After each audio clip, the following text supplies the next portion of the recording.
Papai, nós consagramos o nosso coração para que seja uma terra boa. Amém, Pai. E que quando essa semente cair, ela vai encontrar um lugar onde ela vai prosperar. É isso aí. Nós queremos agora colocar os nossos olhos em Ti, os nossos ouvidos em Ti, nos esquecer de todas as coisas que estão lá fora, porque nós temos fome e sede de Ti. Nós abençoamos o Ribamar, Senhor. Obrigado pelo presente do Senhor, que Ele é para o Brasil, que Ele é para o Maranhão. Nos lembramos da família dele, dos seus filhos, da sua esposa. Enquanto Ele nos serve aqui, prospera e guarda aquela casa. Abençoa, Deus, a igreja batista lá em Pinheiro, Senhor, e faça ela crescer e frutificar. Em nome de Jesus. Unge o teu servo com sabedoria e com revelação do alto nessa noite. Em nome de Jesus. Amém? Glória a Deus. Fica à vontade, meu irmão. Amém. Amém. Queridos, boa noite. Como o Daniel falou, eu me chamo Ribamar e as pessoas me chamam de Ribinha. Eu acho que eu não preciso explicar.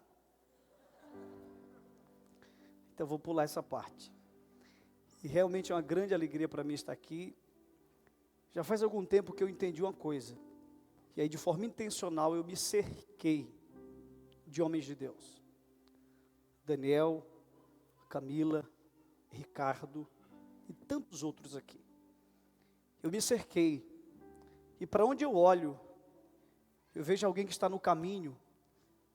Então quando eu sou tentado a sair do caminho, eles me inspiram. E aí eu só não me torno alguém de Deus se eu for muito ruim. E eu louvo a Deus pelos amigos que eu tenho. E quero também dizer a vocês que esta casa tem influenciado o Brasil. Pastores como eu, jovens pastores, têm sido impactados.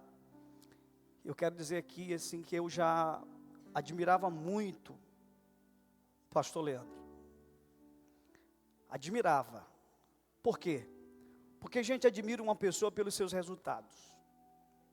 E Poema é uma igreja de resultados. Existe alguma coisa que a gente possa palpar aqui. Estou falando de gente, não de estrutura.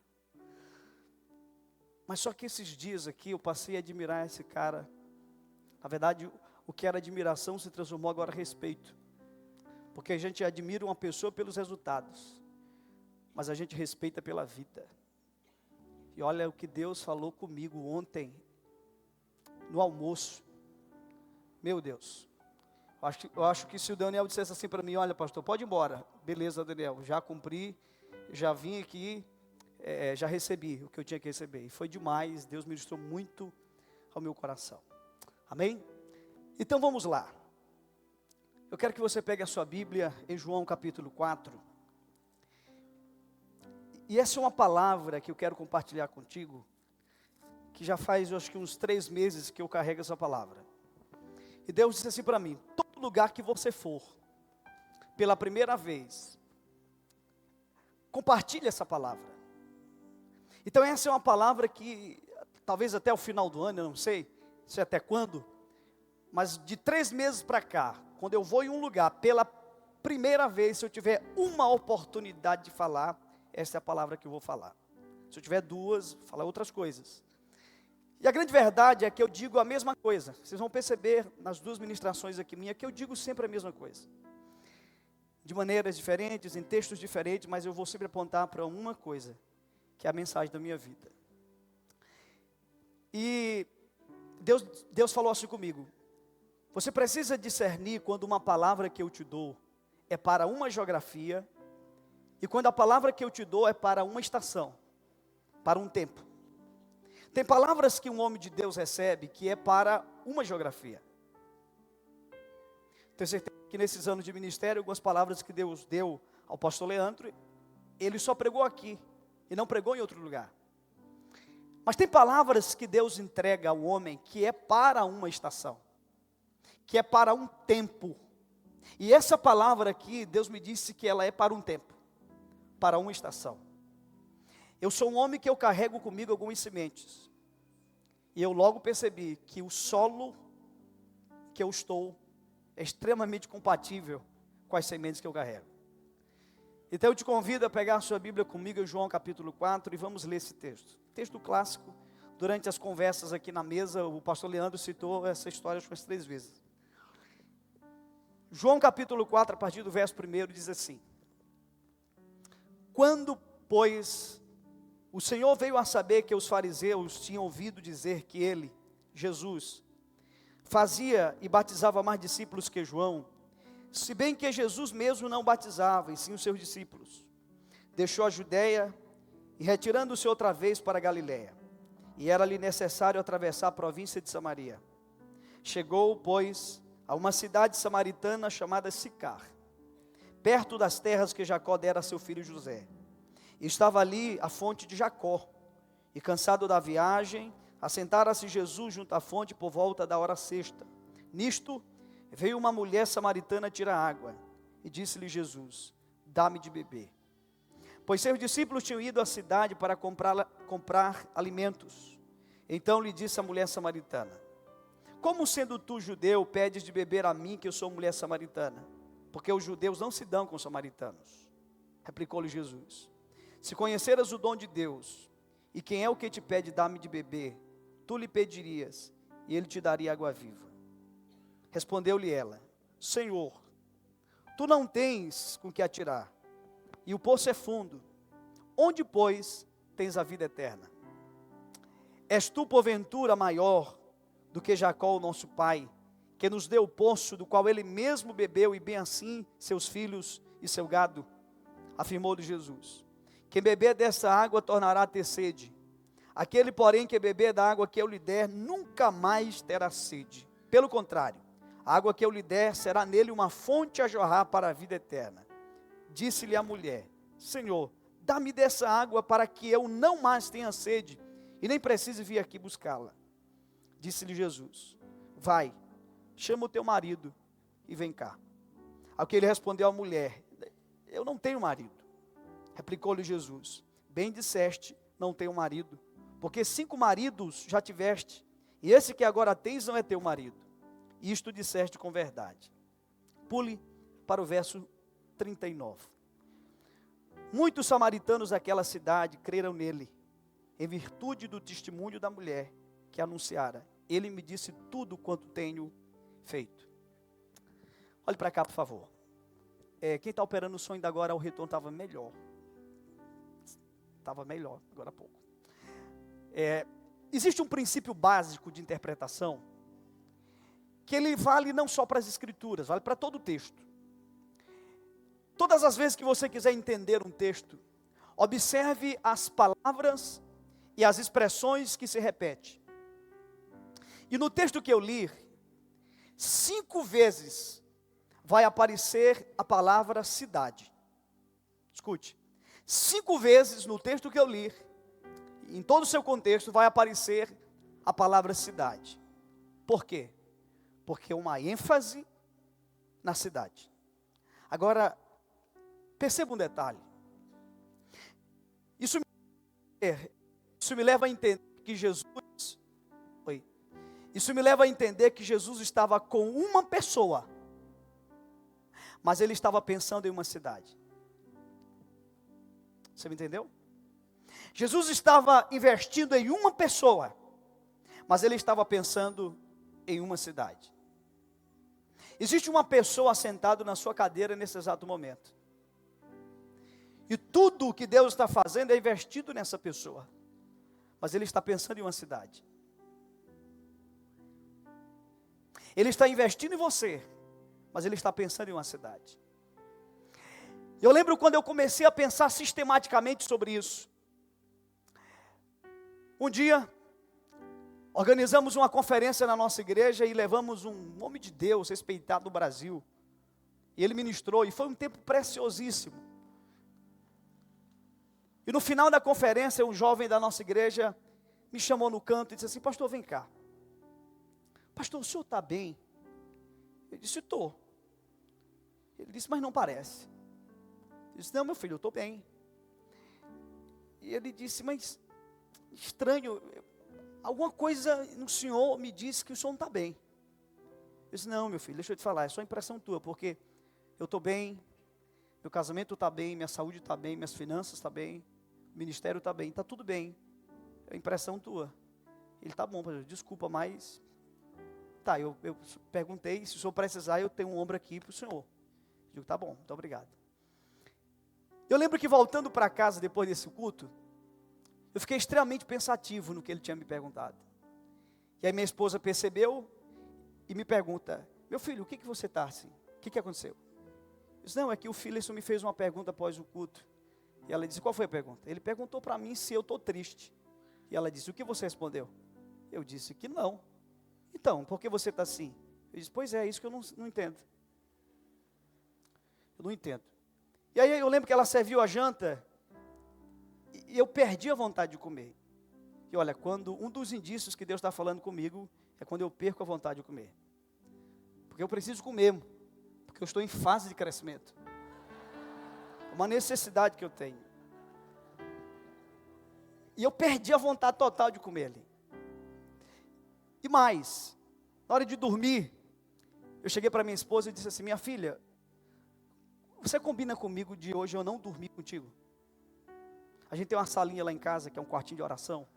E lá eu tenho uma cadeira de balanço e uma rede.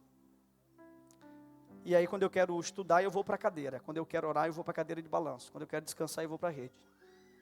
Gente, eu passei a noite entre uma cadeira de balanço e uma rede. Eu briguei, eu me batia de um lado para o outro em um quartinho de 2x2. Quando foi 2:30 da manhã, eu entendi o porquê o Philison me fez aquela pergunta. A igreja que eu pastoreio, que é a IBP é uma sigla, I de igreja, B de Batista e P de Pinheiro. A igreja que eu pastoreio estava muito bem. Só que tem um detalhe. Essa conferência foi no período que acontece na minha cidade, um evento onde homens se vestem como mulheres e mulheres se vestem como homens. É coisa horrível. E a cidade vira uma Sodoma. É triste. Prefiro nem entrar em detalhes para não dar muita mídia. Então a cidade não estava bem, pastor. E de alguma maneira eu senti aquilo. Porque eu sou um homem plantado não para edificar uma igreja, mas para transformar uma cidade. E naquele dia, naquela madrugada, o Espírito Santo disse assim para mim, a partir de hoje, todas as vezes que alguém perguntar, como está o seu ministério? Não olhe para a IBP e responda. Olhe para Pinheiro, então responda.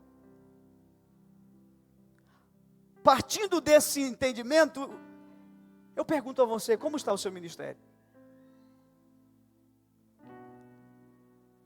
Naquele dia eu entendi que o meu ministério tinha a ver com a cidade. Eu quero fazer aqui hoje 5 perguntas. A primeira pergunta que eu vou fazer, ela é o título da mensagem. As outras 4 perguntas são como tópicos desse título. E a pergunta que eu quero fazer aos senhores é a seguinte: como o Evangelho entrou na cidade de Sicar? E aí substitua a cidade de Sicar pela sua cidade. Como que a cultura do reino de Deus entrou naquela cidade? Ok? Essa é a pergunta que é o título da palavra.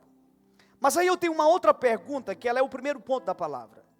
A pergunta é, quem Deus usou? Quem Deus usou para levar o Evangelho à cidade de Sicar? Aí eu preciso da tua participação. Vou fazer uma brincadeira aqui. Eu pergunto e você vai responder sim ou não, ok? Estão preparados? Então vamos lá. Deus usou um sacerdote para levar o Evangelho à cidade de Sicar, sim ou não? Deus usou um levita para levar o Evangelho à cidade de Sicar, sim ou não? Deus usou um doutor da lei para levar o Evangelho à cidade de Sicar, sim ou não? Deus usou uma prostituta para levar o Evangelho à cidade de Sicar, sim ou não? Claro que não. Claro que não. Não. Não é essa a leitura do texto, pelo amor de Deus. Não. Escute. Deus não usou uma prostituta. Olha aqui para mim, por favor.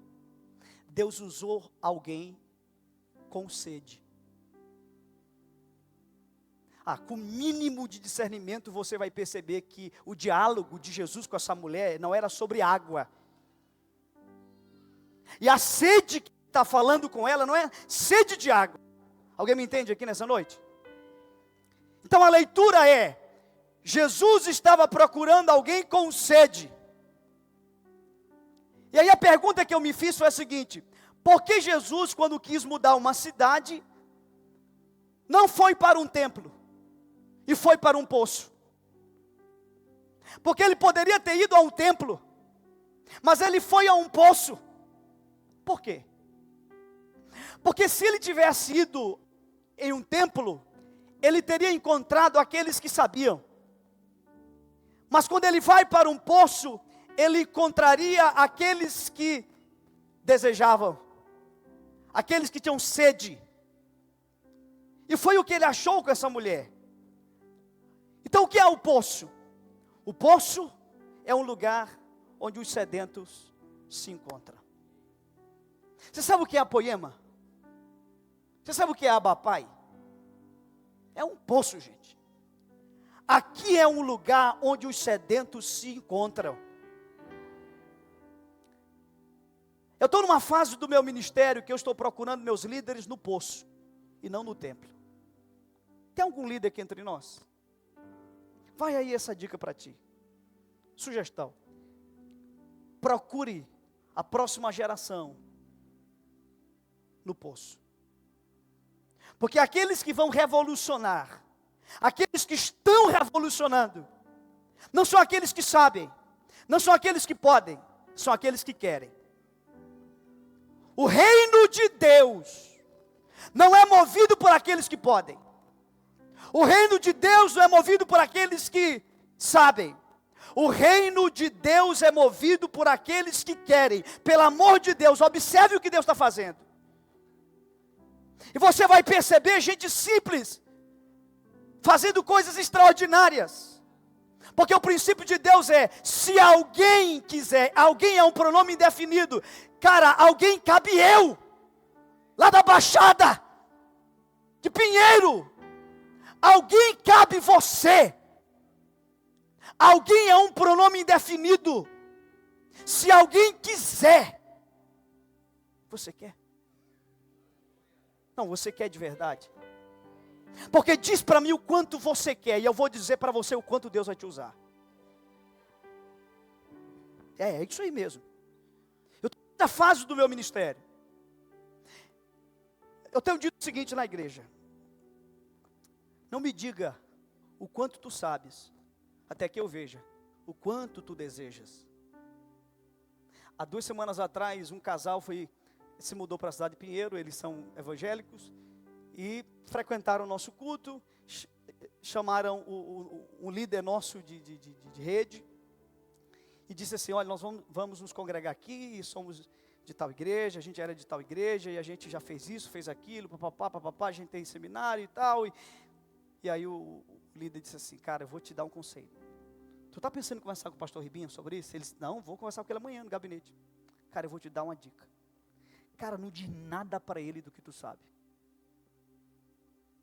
Agora, demonstra para ele o quanto tu desejas. Aí tu garra o coração dele, tu segura o coração dele.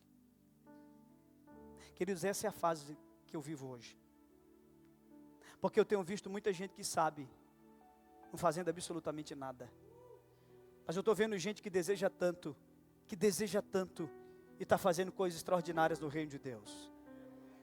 É assim que funciona. Eu tenho lá na igreja um garoto, e só um cara que não sabe, para ter coragem de dizer isso. Pastor, ele chegou para Deus e ele foi compartilhar isso comigo. Ele disse assim: pastor Ribinha, semana passada eu fiz uma oração a Deus. Ele disse: foi, meu filho, como é que foi? Eu disse assim para Deus: Deus, o que tu tiveres coragem,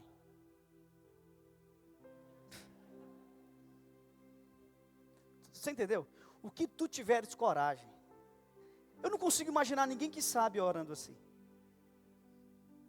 Porque a gente sabe ao ponto de não ter coragem de dizer isso. E esse garoto disse assim: o que tu tiveres coragem de colocar no meu coração, eu tenho coragem de fazer. Uau! Esse garoto um dia chegou para mim e disse assim: pastor, Deus mandou eu pintar todos os canteiros e todas as casas e as ruas do meu bairro. Eu disse: meu filho, beleza, só que tem um problema. Muito boa, ó, ideia de Deus. Só tem um problema, é que seu pastor agora não pode te ajudar, o caixa está saturado. Mas ora, quem sabe lá na frente a gente... Ele disse: não, pastor, eu vim pedir o dinheiro da igreja. Eu disse: não. E o que você veio fazer? Ele disse: o senhor lembra daquela oração que eu fiz a Deus? Eu disse: lembro. Pois é, Deus colocou isso no meu coração e eu tenho coragem de fazer. Eu disse: o que é que você quer que eu faça então? Ele disse: eu quero só que o senhor ore por mim. Gente, qual é o risco que eu corria? Qual o risco que eu corria? Aí eu fiz a oração mais espiritual que eu sei fazer. Aquela postação de voz assim de pastor pentecostal. Assim diz o Senhor. Deus é contigo. E liberei ele. Gente, eu não sei como é que ele fez isso. Um garoto, um adolescente, lidera só adolescentes. Eles pintaram todas as casas. Eu moro numa cidade pobre. E ele mora num bairro pobre de uma cidade pobre. Eles pintaram todas as casas, todos os meio-fios, todos os canteiros. Ele teve coragem de fazer aquilo que Deus colocou no coração dele. Você sabia que talvez o nosso maior problema é aquilo que a gente sabe? Desaprender é mais difícil do que aprender. Eu escrevi um livro, ele está ali na lojinha de vocês aí. E eu falo de uma abelha, que eu esqueci agora o gênero dessa abelha. É interessante, escute, essa abelha... Pegaram essa abelha e submeteram ela às leis da física e da aerodinâmica. E chegaram à conclusão que é impossível, Ricardo, essa abelha voar. Levando em consideração o seu tamanho, o seu peso e as dimensões de sua asa. Física, gente. Física. É impossível a abelha voar. Só tem um problema. A abelha não sabe disso. E por isso ela voa. Então olhe para a abelha que está, olhe para o irmão que está do seu lado. Diga assim: cuidado com o que você sabe.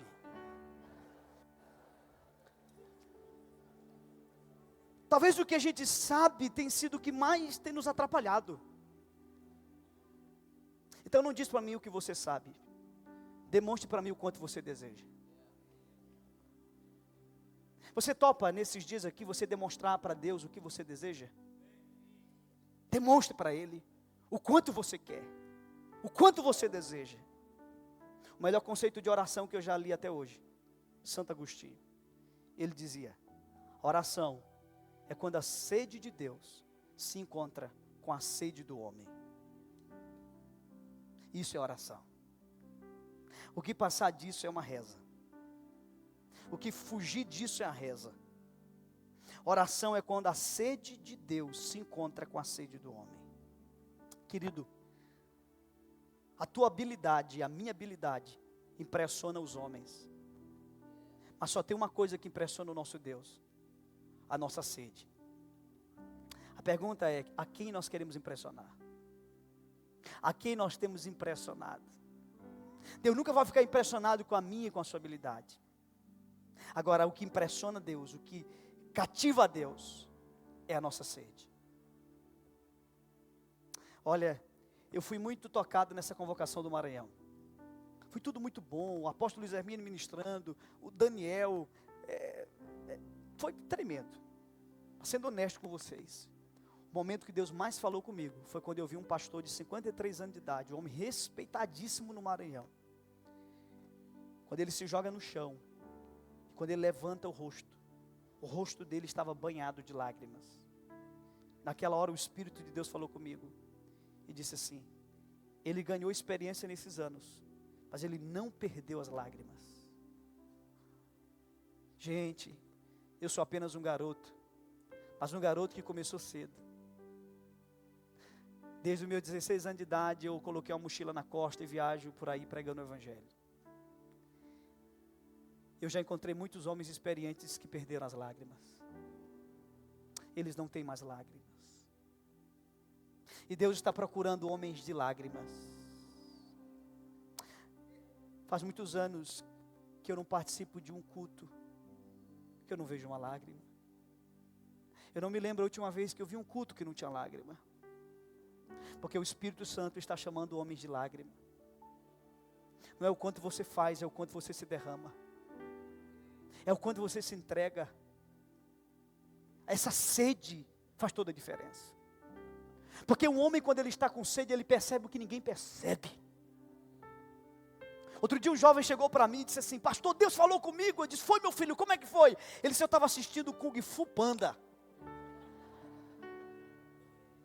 Digo: foi mesmo, cara? Ele foi. Pois quando o cara está com sede, Deus fala com ele no Kung Fu Panda: assim diz o Senhor. Mas deixa eu te falar, quando o cara não está com sede, ele passa por uma escola dessa daqui e não percebe nada. Deixa eu te dizer, um lugar onde outros crescem e eu não cresço, o problema não é o lugar. Eu sinto que eu tenho que repetir isso. Um lugar onde outros crescem e eu não, o problema não é o lugar. Quando a gente tem sede, a gente começa a perceber o que ninguém está percebendo. Há uns meses atrás eu fui convidado pela igreja do Ricardo para ministrar para adolescente. E foi assim um tempo maravilhoso. Eu lembro que quando terminou a ministração, o louvor ainda tocando, eu senti vontade de sair. Larguei tudo. E tem uma cantina atrás do auditório. E tem uma área lá que eles servem comida e tudo. E eu corri para lá. Eu não sei se tu lembra, Ricardo. Eu me sentei numa cadeira, de frente para uma janela. Eu estava com tanta sede dentro de mim, que eu percebi uma coisa. A 30 metros da janela aberta tinha uma cruz. Não sei se vocês lembram dessa cruz que tem lá na chácara. Uma cruz. Eu fiquei imaginando a pessoa que fez essa cruz, e Deus já sabia que eu estaria ali naquele momento, e que aquela cruz iria ministrar o meu espírito. Mas eu fiquei numa cadeira, gente, que se eu fizesse assim, olha, assim, a cruz sairia do centro. E se eu fizesse assim, ela sairia do centro. Na posição que eu estava, ela estava milimetricamente no centro daquela janela. E o Espírito Santo disse para mim: sabe por que eu te trouxe para cá? Para que você entenda que assim como essa cruz está sendo o centro dessa janela, ela tem que ser o centro da tua vida. Cara, eu nunca tinha observado uma coisa. Desculpa, talvez você já observou. Eu nunca tinha observado. Eu nunca tinha observado que a cruz tem duas hastes. E qual é a haste maior?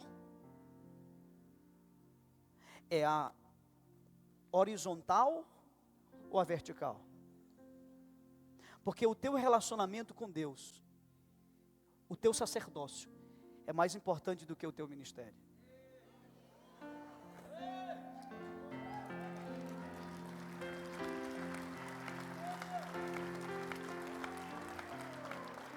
Escute. Não, forte, escuta, forte agora. Te acalma, escuta. E Deus falou assim comigo: você percebeu que a haste horizontal está presa na vertical? Gente, sem sacerdócio não tem ministério. Ai, sem sacerdócio não tem ministério. Não existe, a haste horizontal está presa. Ela depende, ela precisa. Quando o homem tem sede, quando uma mulher tem sede, quando um povo tem sede, a gente começa a perceber Deus em todo canto. Deus está ali. Ah, Ele está aqui. Tem alguém com sede aqui? Gente, meu corpo está todo arrepiado. Eu estou todo arrepiado aqui. Eu sinto que tem muita gente com sede desse lugar. Vamos lá. Segunda pergunta importante é: como identificar alguém com sede? A primeira pergunta foi quem Deus usou, uma pessoa com sede. Segundo, como identificar alguém com sede? Simples. Olhemos para o texto. O texto vai nos responder. Alguém com sede é alguém que gera o desejo de conhecer Jesus nas pessoas com quem convive. Essa mulher volta para sua casa e ela provoca nas pessoas com quem ela convive o desejo. As pessoas desejavam pela simples convivência com ela, Ricardo. E aí eu lembrei de uma coisa. Existe um peixe lá na nossa região que a gente chama de surubim. Acho que não tem para cá, tem? Tem gente que pensa que surubim é um anjo. Serafins, querubim, surubim. Mas não é não, gente, é um peixe. E aí eu comprei esse peixe. E esse peixe estava salgado. E eu não disse para minha esposa que estava salgado. Então ela pegou e colocou no congelador. Quando se pega um peixe salgado e se põe no congelador, o sal entranha, penetra no peixe. Tá, ela fez o peixe e a gente foi comer. Gente, eu nunca tomei tanta água na minha vida. Se não me engano, são 2 litros, né, que a pessoa tem que tomar por dia. Eu acho que naquele dia eu tomei o correspondente ao ano inteiro. Acho que se eu não tomar mais água no ano, eu tenho um reservatório dentro de mim de água. Mas assim, foi sério. A família inteira tomando água. O dia todo. Por quê? Porque entrou na nossa casa um surubi salgado. Escute, por favor. O sal é uma metáfora para falar da igreja. A água é uma metáfora para falar de Jesus. Escute. Imagina uma pessoa chegando a você, ou alguém, e dizendo assim, uma criança: tio, eu estou com sede, tio. E você diz, tá bom, menino. Aí você pega uma colher de sal e taca na boca do guri. Hein? Que maldade, hein? E se eu te disser que é isso que a gente faz? Você percebeu que o sal é um elemento provocador de sede. Mas o sal não é um elemento saciador da sede. As pessoas chegam nas nossas igrejas e o que é que a gente dá para eles? Igreja. A gente taca igreja neles, Só que a igreja não foi feita para saciar a sede. A igreja foi feita para provocar a sede. Quando alguém chega na igreja, a primeira coisa que ele quer é Jesus, Jesus, Jesus, Jesus, Jesus. E a gente tem que dar Jesus a eles e não igreja para eles.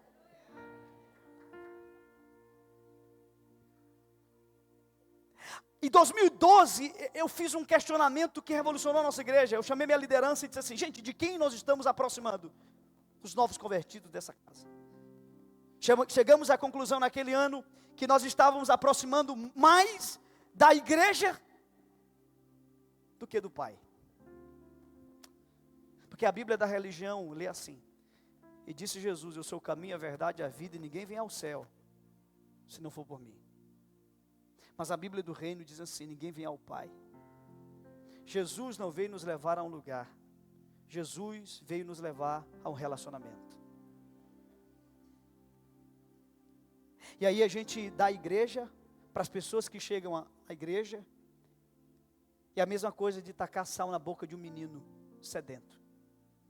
Igreja não foi feita para saciar a sede. Igreja foi feita para provocar a sede. Você quer medir o nível de uma igreja? Olhe para as pessoas. Se a sede é de Jesus, a igreja está cumprindo seu papel. Ai, meu Deus. Alguém com sede gera um impacto na geografia em que convive. Eu falei da palavra cidade. E a palavra cidade vem do grego polis, de onde vem político, de onde vem polícia. E um conceito assim, bem enxuto de polis é o meu raio de influência. A minha polis. Por exemplo, eu não estou aqui na minha polis. A minha polis é Pinheiro. O meu raio de influência. Você quer saber se uma pessoa tem sede? Olhe para o seu raio de influência. Você quer saber se você tem sede? Olhe para o teu raio de influência. E você vai perceber o teu nível de sede. Porque eu creio, gente, que a gente está numa época onde as pessoas não querem mais definições do Evangelho. Elas querem demonstrações do Evangelho. As nossas cidades não precisam de definições. Elas precisam de demonstrações. Eu lembro uma vez, eu li a história de um homem chamado Sadhu. Já ouviram falar dele? Sadhu Sundar Cinque. Um clássico chamado O Apóstolo dos Pés Sangrentos. O Apóstolo dos Pés Sangrentos, um negro, não um negro como eu, sou um negro mestiço, puro. E ele saiu pregando o evangelho descalço. Um dia ele chega numa casa, e ele bate naquela casa. A secretária do lar vai atender, e diz, pois não, moço. E ele disse, eu gostaria de falar com a dona da casa. Ela disse, tudo bem, aguarde um pouquinho. Ele aguarda do lado de fora. E ela olha para ele, homem negro, e ela sai. E ela vai onde a dona da casa e diz assim, olha, tem alguém na porta que quer falar contigo.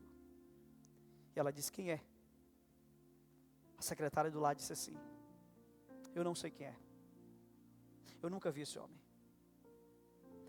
Mas ele é o homem mais parecido com Jesus que eu já vi na minha vida. Eu tenho um sonho. Você sabe qual é o meu sonho? É que um dia, a pessoa que vai entregar o botijão de gás à minha casa todo mês, a pessoa que vai entregar o botijão de água, eu sonho com um dia que ele vai entrar na minha casa e eu não vou precisar pregar um sermão para ele. A sede de um homem gera isso. Esse é o chamado de Deus para nós. Agora deixa eu te falar uma coisa importante. Se há uma coisa que a sede faz, alguém com sede se dispõe a fazer o que não o pediram para fazer. Jesus não pediu para essa mulher pregar. Tudo que a gente precisa como líder é provocar sede. E uma chave importante aqui, nunca fale de liderança para quem não está sedento. Não fale de liderança para quem não tem sede. Porque a célula, o grupo pequeno, o GC, para quem não tem sede é um fardo. Mas para quem tem sede, é maravilhoso, extraordinário. O pastor agora falava da célula para mim, o olho dele brilhava. E ele dizia, cara, a célula, o GC, o negócio assim. A sede faz isso. A sede faz isso. Terceira pergunta importante. Eu quero que você redobre a atenção, porque esse ponto aqui, eu acho ele assim, talvez de todos o mais importante. O que pode comprometer uma pessoa sedenta? O que pode, Ricardo, comprometer uma pessoa que tem muita sede? Só tem uma coisa, pastor. A mesma coisa que comprometeu essa mulher. Jesus disse assim para ela, vai lá e chama o teu marido. O que ela disse? Eu não tenho marido. E ele diz, bem disseste, porque tu tiveste 5 e o que agora tu tens não é teu. Por favor, você não acredita que essa mulher teve 5 maridos e eles morreram, sempre autorizando-a a casar de novo? Não. O que acontece? Aquela mulher não era uma mulher de aliança. Ela quebrava a aliança com muita facilidade. E ela estava num cesto que era um caso. Era um contrato, não era uma aliança. Quem tem menos de 20 anos aqui, levanta. De 20 para baixo, levanta a mão. Por favor, olhe para mim. Eu comecei a pregar o evangelho, eu tinha 16. A viajar e pregar o evangelho. Eu sei a fome de vocês. Mas deixa eu dizer uma coisa para vocês. Só tem uma coisa que pode comprometer a sede de vocês. Se vocês não respeitarem a aliança. Eu só tenho 35 anos, acabei de fazer 35. Faço aniversário no dia 25 de agosto.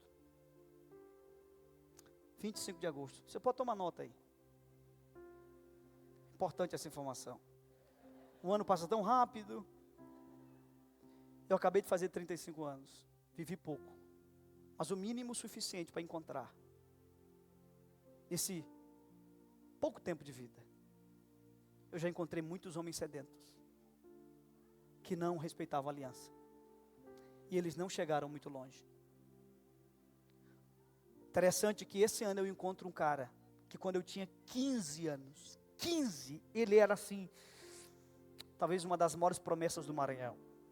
Porque ele tinha duas coisas difíceis de você ver num homem de Deus. Ele era muito profundo e muito fervoroso. Observa que geralmente quem é muito profundo tende a não ser muito fervoroso. Quem é muito fervoroso tende a não ser muito profundo. O cara era nas duas coisas. O cara era uma promessa. Eu tinha 15 anos e ouvi ele. Ele já tinha 20 alguma coisa.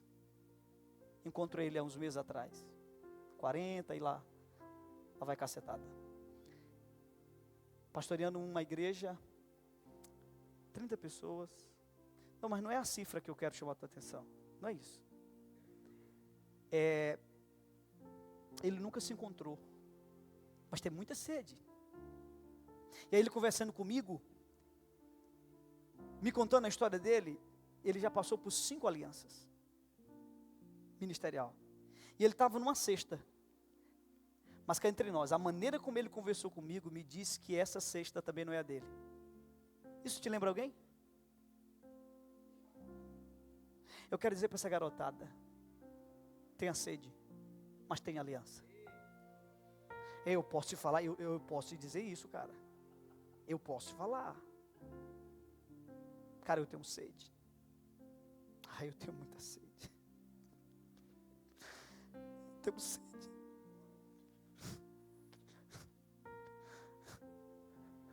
Mas por favor, tenha aliança.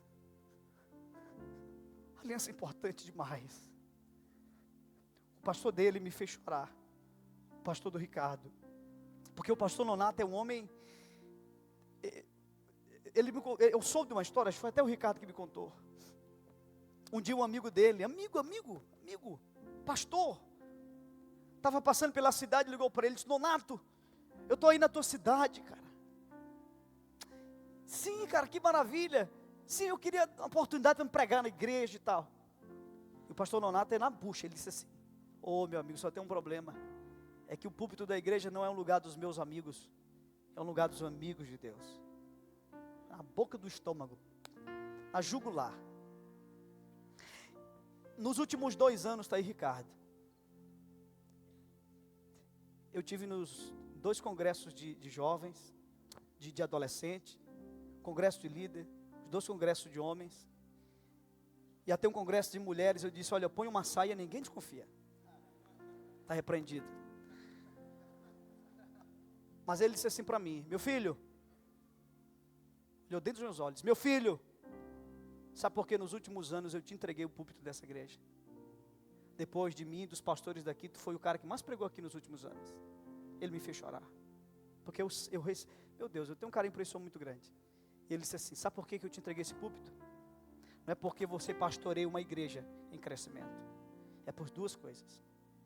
É porque eu vejo que você tem uma sede muito grande. Mas você é um homem de aliança. Você é um homem de aliança.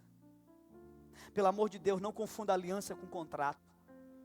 Contrato é até bem servir. A aliança é na alegria e na tristeza, na dor, na dificuldade, na bonança, na escassez. Isso é aliança. Tem muita gente aí fazendo contrato, dizendo que é aliança. Porque na chuva, meu amigo, a primeira cobertura, você entra. Agora quando passa a chuva é que é um negócio. Essa geração que Deus vai levantar, que vai impactar, é uma geração que vai ter sede, mas uma geração que vai ter aliança. Tem que ter aliança. Eu descobri uma coisa muito simples, mas eu descobri que tem lugares que eu entro porque eu sou eu. Mas eu descobri que tem lugares que eu entro, não eu sou eu. Mas tem lugares que eu entro pelo Pai que eu tenho. Quer ver? Quando eu comecei meu ministério, fui pastorear uma igreja, começar uma igreja numa cidade, não tinha ninguém, eu era solteiro, fui começar uma igreja. Eu disse assim: eu não vou evangelizar ninguém, só vou andar, orar, e sentir a cidade, me relacionar com as pessoas. E assim eu fiz. E eu lembro que, acho que no segundo dia que eu estava andando, um homem sentado numa porta, cidade pequena, a cidade que eu morava tinha 13 mil habitantes. Todo mundo praticamente conhecia todo mundo. Nós temos uma igreja lá hoje com mais de 1.000 pessoas, 17 pontos de culto espalhados na cidade. Eu lembro que eu andando na rua, aquele homem fez assim para mim, ó.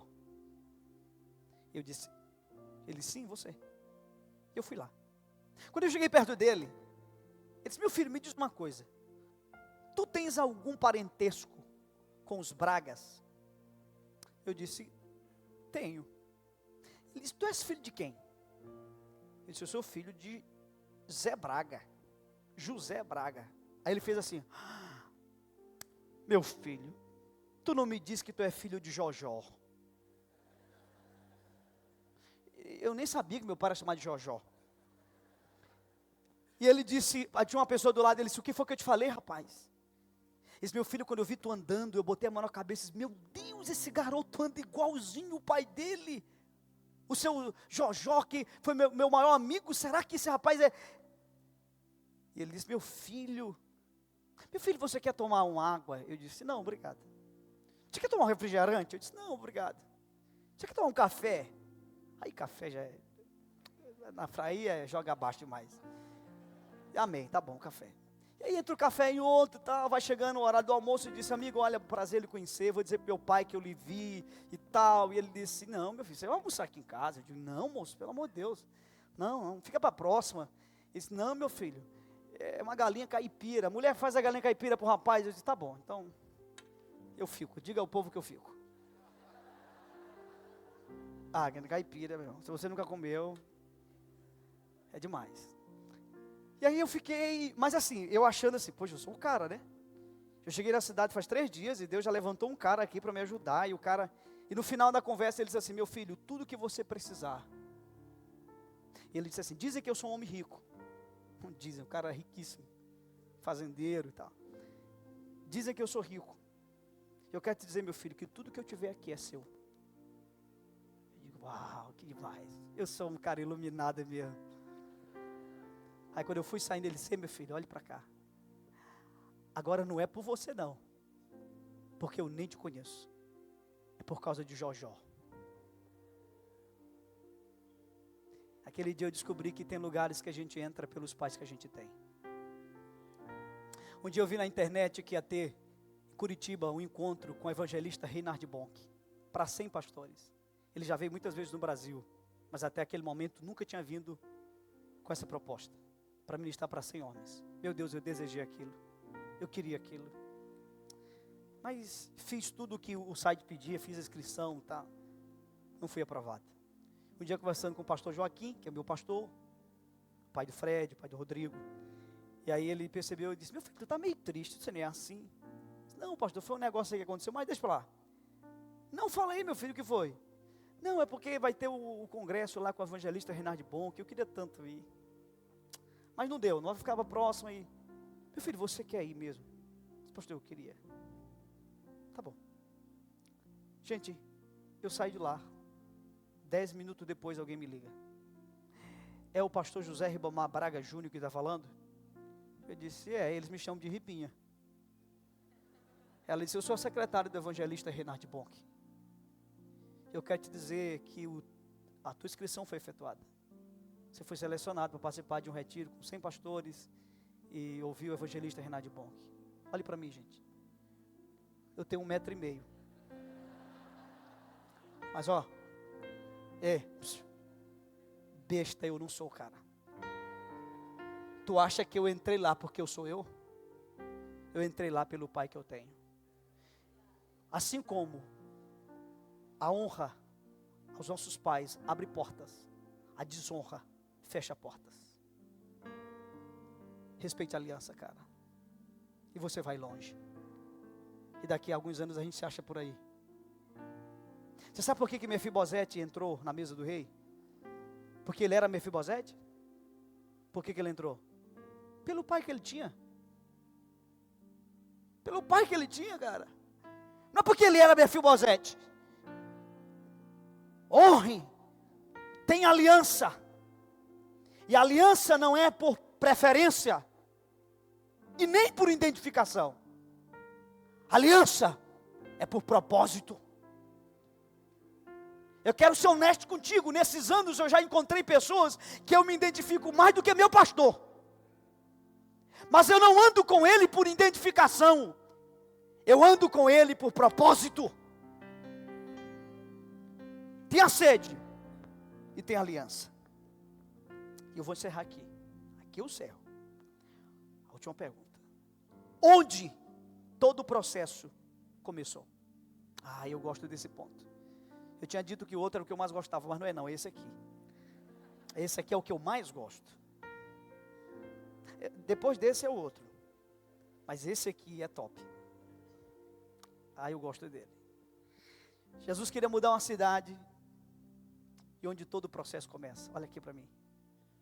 Uma pessoa a sós com Jesus. O tempo passa, mas o princípio não muda. Você quer mudar a sua cidade? O processo começa. Uma pessoa a sós com Jesus.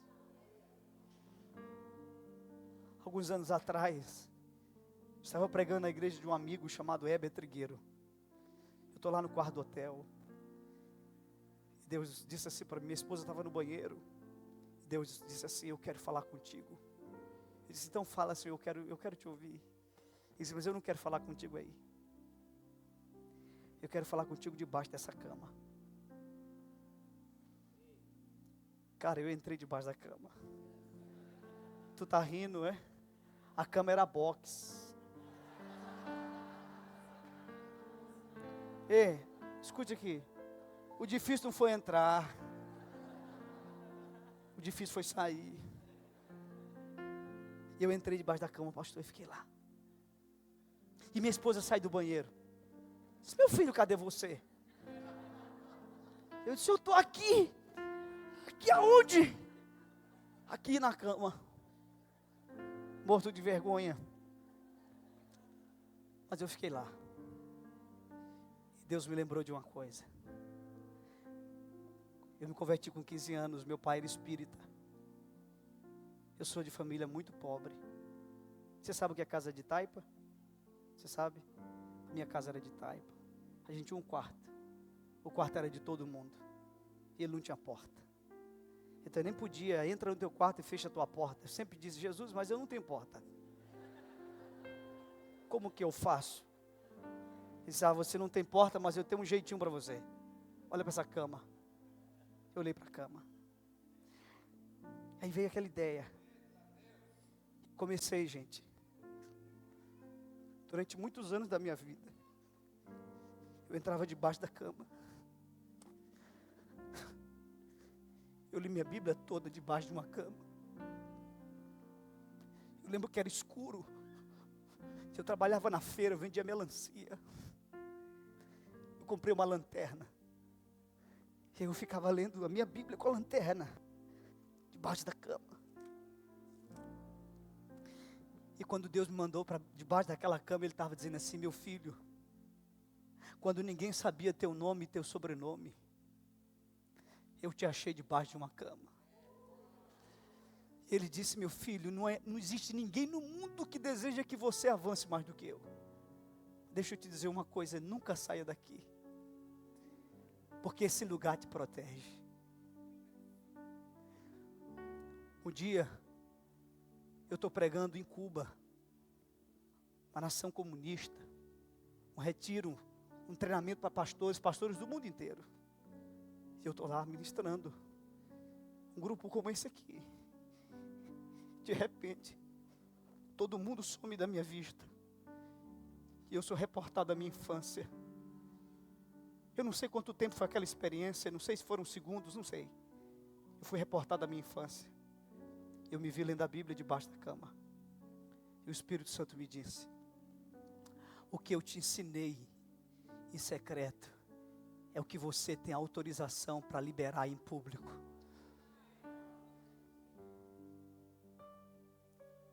Um dia eu estou lá na Nova Aliança. Pastor Raimundo Nonato chega para mim com uma lanterna. E disse, eu estava nos Estados Unidos. E Deus mandou comprar essa lanterna e te dar. Ele não tem noção do que ele estava fazendo comigo. Eu ando com essa lanterna para todo lugar. Porque essa lanterna diz muito para mim. Deixa eu te dizer uma coisa.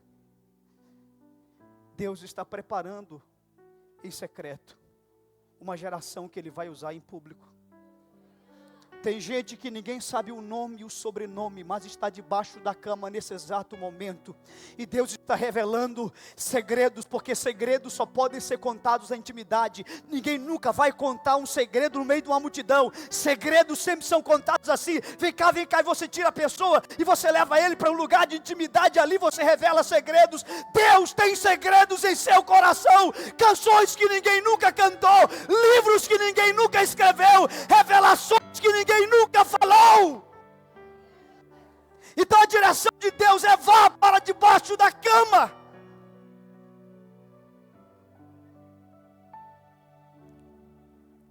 O tempo passa e o princípio é o mesmo. O princípio é o mesmo. Detalhe. Voltemos ao poço. Quem chegou primeiro no poço? Hein? Quem chegou primeiro? Fala aí para mim, fala se tu tens coragem de falar. Fala. Jesus chegou primeiro.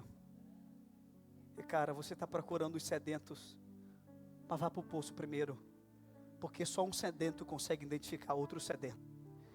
Quando os sedentos se encontram é uma loucura.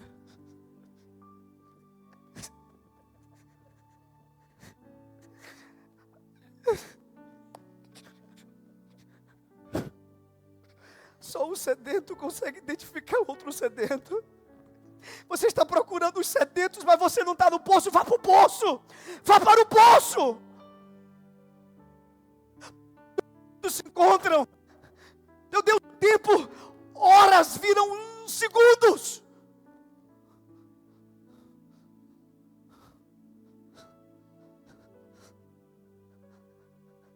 Sua sede, ela vai fazer toda a diferença.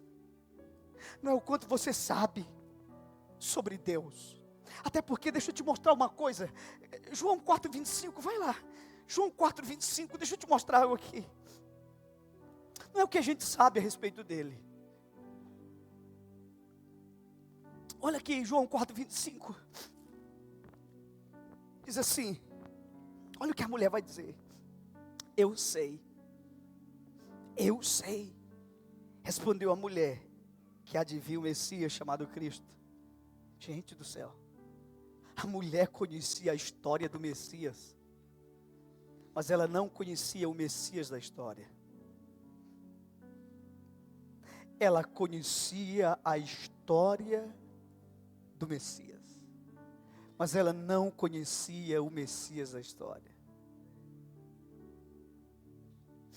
Ele estava na frente dela, e ela estava falando a história dele para ele. Eu sei, vai vir um Messias, eu conheço a história. Eu tenho me preocupado muito com uma geração, porque eu sou otimista, eu sou muito otimista com o que eu estou vendo. Quando eu vi o apóstolo Luiz Hermínio pregando na nossa igreja, e dizendo, eu sou otimista, eu digo, meu Deus, que legal. Eu sou um jovem, mas eu sou um jovem otimista com o que eu estou vendo. Contrapartida, tem uma coisa que me preocupa. Outro dia eu estava num culto, e um pastor abriu o culto e disse assim, vamos abrir a Bíblia em Ageu. E o líder do louvor, mais de 10 anos na igreja, estava lá, coincidência do meu lado. E eu vi, gente, a luta dele para achar Ageu. Ele procurou Ageu no Novo Testamento. Aí ele veio para o Pentateuco. Até que ele desiste e faz assim, o cara não encontrou o livro de Ageu. Aí o pastor faz oração, lê a Bíblia, faz oração e chama, agora o louvor, e ele sobe. Pega o violão e disse, Senhor, derrama o teu fogo sobre nós. E eu, aqui comigo, que fogo, criatura? Que fogo? Se tu não consegue achar Ageu na tua Bíblia, que fogo é esse? Que fogo? Sabe qual é o problema? Existe muita gente rasa, querendo fazer coisas profundas no reino de Deus.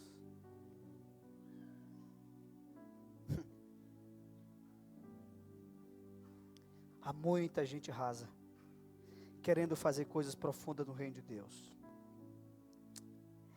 Eu aprendi uma coisa muito dura em 2012. 2012 foi talvez um dos anos mais difíceis do meu ministério. E eu aprendi a duras penas. A minha liderança, meus líderes começaram a cair. Naquele ano Deus me falou algo. Ele disse: meu filho, essa verdade veio muito forte no meu coração. Quem não se envolve com Deus, ainda que esteja envolvido com a obra de Deus, mais cedo ou mais tarde, será envolvido pelo pecado. Eu preciso repetir isso aqui, por favor. Quem não se envolve com Deus, ainda que esteja envolvido com a obra de Deus, mais cedo ou mais tarde, será envolvido pelo pecado. Quando Davi se envolve com o pecado, é quando ele está mais envolvido com a obra de Deus. O púlpito não me protege. A cama me protege.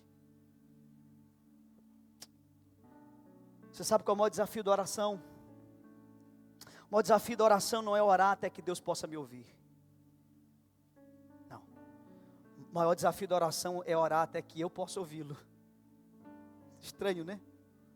Então o ápice da oração não é quando eu faço Deus me ouvir, é quando eu consigo ouvi-lo.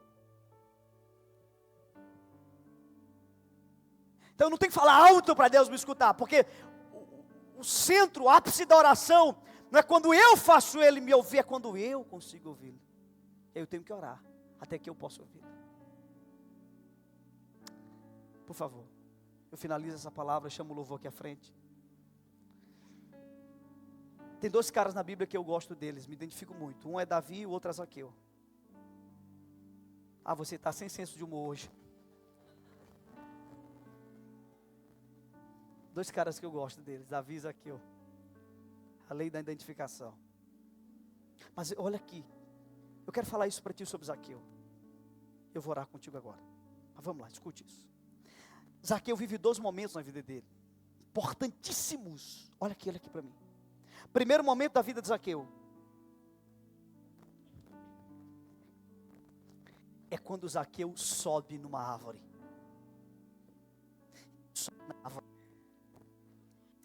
E ele sobe na árvore para ver quem era Jesus. E ele viu Jesus. E ele teve uma experiência com Jesus. Porque o que é uma experiência? É alguma coisa que você tem com Jesus no meio de muita gente.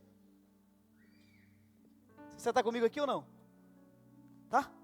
Experiência é alguma coisa que você tem com Jesus no meio de muita gente. E diz a Bíblia que as pessoas estavam ali.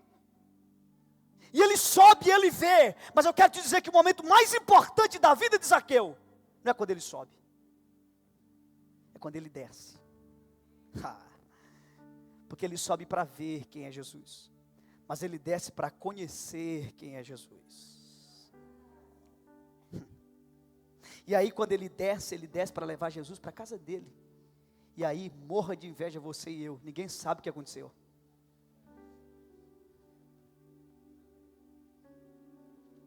Experiência é algo maravilhoso na vida cristã. Mas intimidade é mais importante. Não é tempo de subir, é tempo de descer. E Deus está chamando muitos homens para descer. Procure a sua cama nessa noite, vamos orar comigo? Fique em pé, por favor.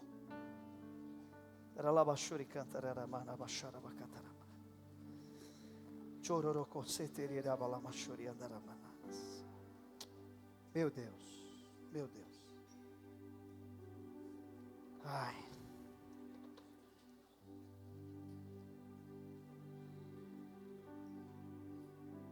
Não sirva sem relacionamento. 1 Samuel capítulo 3, versículo 1 diz assim: o jovem Samuel servia o Senhor. Samuel tinha um ministério, a palavra serviço é ministério. Samuel servia o Senhor. Ele estava atuante na obra. Mas sabe o que diz o verso 7? E é o verso 7 que me preocupa. O verso 7 diz assim, Ricardo: porém Samuel ainda não conhecia o Senhor.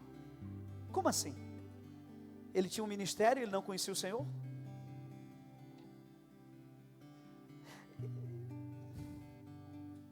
É um problema quando alguém serve sem relacionamento.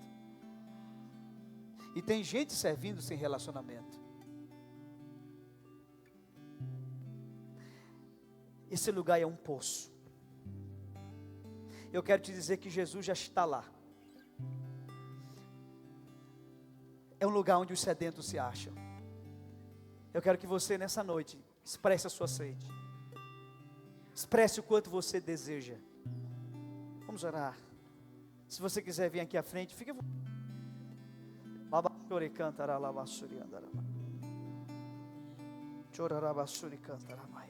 Espírito de Deus.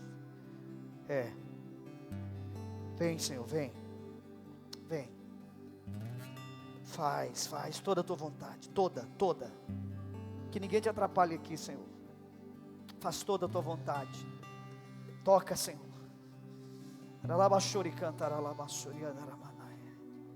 Oh, Espírito Santo. Espírito Santo de Deus. Deixa o Espírito Santo te levar ao lugar que Ele quer. É tempo de descer. É tempo de sair da árvore. A lugar que todo mundo está difícil. É um lugar difícil. Deus está tirando muitos homens da árvore. Deus está mandando muitos homens sair da árvore. Ir para dentro de casa. E levar Jesus para dentro de casa. É tempo de descer. Choralabachore cantaralabassurina.